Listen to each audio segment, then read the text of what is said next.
Good morning to you. As you can see, I'm at the seaside, and it's a lovely morning, and the sun is already high in the sky. We're looking out actually across the North Sea, so we're looking directly east. If I were to go east from here, I would probably be at the Hook of Holland. But it's not the North Sea that I was thinking about this morning. It was the English Channel, and I'd like to tell you a story when I get back to the car. Bit of a history lesson, and you'll see why I'm telling you the story once I get into it. I'm back in the car, and as I said, I'm going to tell you a story. It's a true story. During the Second World War, in fact, the first year of the Second World War, between May and June 1940, in fact, is where this takes place, and Winston Churchill was Prime Minister. We'd been a year, almost 6 months to a year into the war, and things weren't going well at all. In fact, what had happened is that the Allied troops, British troops mainly, had crossed over into France, and they were on the beaches of Dunkirk, and they were trapped. And we all know what that means, of course, in biblical terms, when the Israelites were at the edge of the Red Sea, and they couldn't go any further, and behind them were the approaching Egyptians. And of course we know that Moses was used to produce a miracle, and the Red Sea opened. Well, this is in a way, I suppose, a little bit similar. And so the British troops, it was known as the British Expeditionary Force at that time. These were Belgian, French and British troops, and there were thousands of them. And I think possibly what had happened is, I don't know the basis of why this happened really, but they'd crossed the channel with the hope of invasion. And I think there was an underestimation of the power of the enemy once they got there. And there was an enemy push toward them, and they were trapped. They couldn't go back, and they couldn't advance forward because it would have meant certain death. So Winston Churchill was in a dilemma. Does he go forward and have all of the British army destroyed, or does he appease Hitler? Because what was happening was his cabinet, his war cabinet, particularly a man called Halifax, Lord Halifax, who was Foreign Secretary at the time, was urging Hitler to have talks with Mussolini, who was prepared to broker those talks so that there would be some sort of mediation and peace, and the British troops would have been able to return back. And of course, we all know what happens when you appease an enemy, and that we would have in fact been overrun.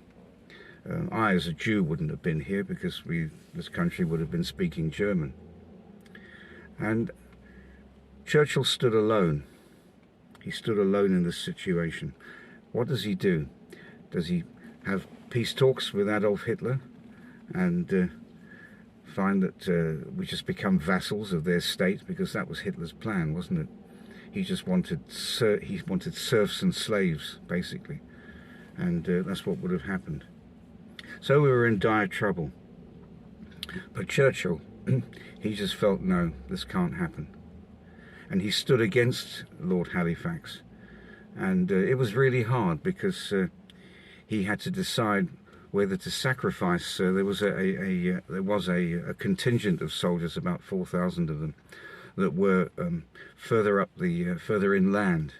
And they would have been like a buffer between Hitler's forces and all of the other British forces that were on the beach, and there were 338,000 men on that beach. So Churchill had to decide, appeasing Hitler, having talks with him, or allowing that buffer of men, those 4,000 men, to stand between Hitler and the main forces that were left on the beach. Well, anyway, what happened was that Churchill came up with a plan. It was called Operation Dynamo.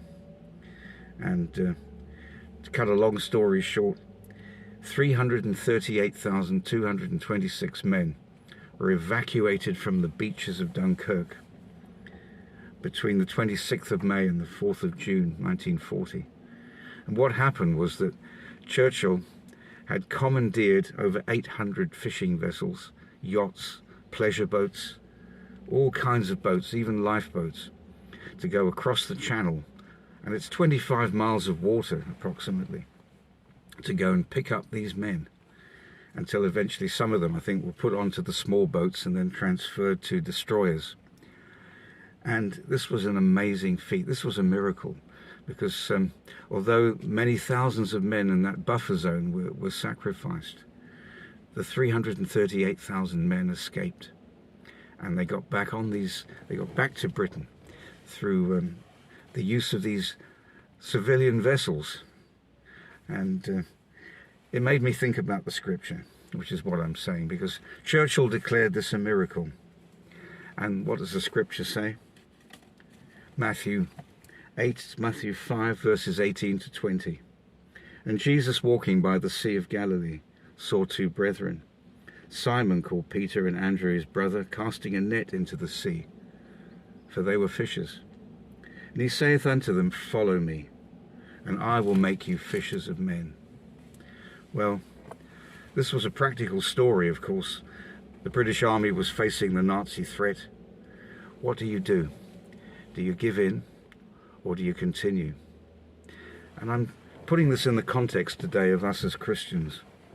Are we prepared to launch out into the deep blue water and fish for men before the enemy comes and overruns them? Remember the situation. There was the sea, there were the troops on the beach, and the advancing army coming from the east. They'd already wiped out thousands of men that that Churchill had actually allowed to stand in between all those vast numbers of forces and Hitler's forces. And what would have happened if those men weren't sacrificed in between? Then all of the British Army would have been lost.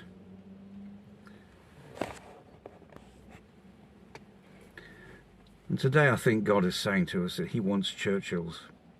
He wants men that will stand, not appeasing the devil in any way, not giving way to his whims or his fancies or the little things that we do, have done on a daily basis, but come to a place where we don't allow the power of the enemy into our lives anymore.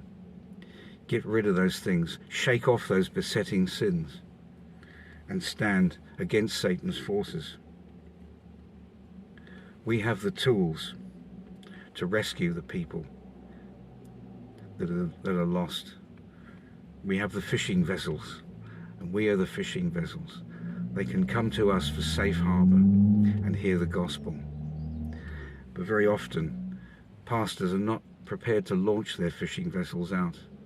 There's a contentment in many churches, isn't there, just to week by week, and just go to church and hear the word, and not launch out the gospel boats for to help others to come in. I see it so often. Many churches, even locally around here, there are one or two churches that I could point you to that have been in existence for 30, 40, 50 years, and there's probably 10 or 15 people in them. The gospel boats haven't been launched out. They've compromised with a half-hearted woke gospel. I've written down here that we must stand up now, and pastors should be encouraging the fight, putting out our boats, preaching the word in season and out of season. What would have happened if Churchill had allowed Hitler in and we'd agreed to just talking to the enemy? You can't negotiate with the enemy. In fact, Churchill himself, he said an incredible thing. He said, how can you negotiate with a tiger when your head is in its mouth? And today, it's so easy for us to put our heads in the mouth of the devil. You can't negotiate your way out of it. Sin is sin, and wrong is wrong. And there's a gulf, as I've said before, there's a gulf between, or there should be a gulf between us and the devil. And in this case, it was the deep blue sea. And all those men were saved. People were prepared to take their vessels, no matter what they were, get them out across the sea and pick up those troops. Also probably with the fear that they might come under enemy fire. And all of us will come under enemy fire too. But we have to stand strong. And it was a miracle, because we went on, of course, to fight a deadly battle with Hitler for 6 years after that. Yeah, I think it was 1945, that's right, 5 years. And at the end of that, we had victory. But it was at a high price, it was at a high cost. And there'll be a victory for us. For many, it will be martyrdom. But we must stand strong and know that ultimately we win for Christ.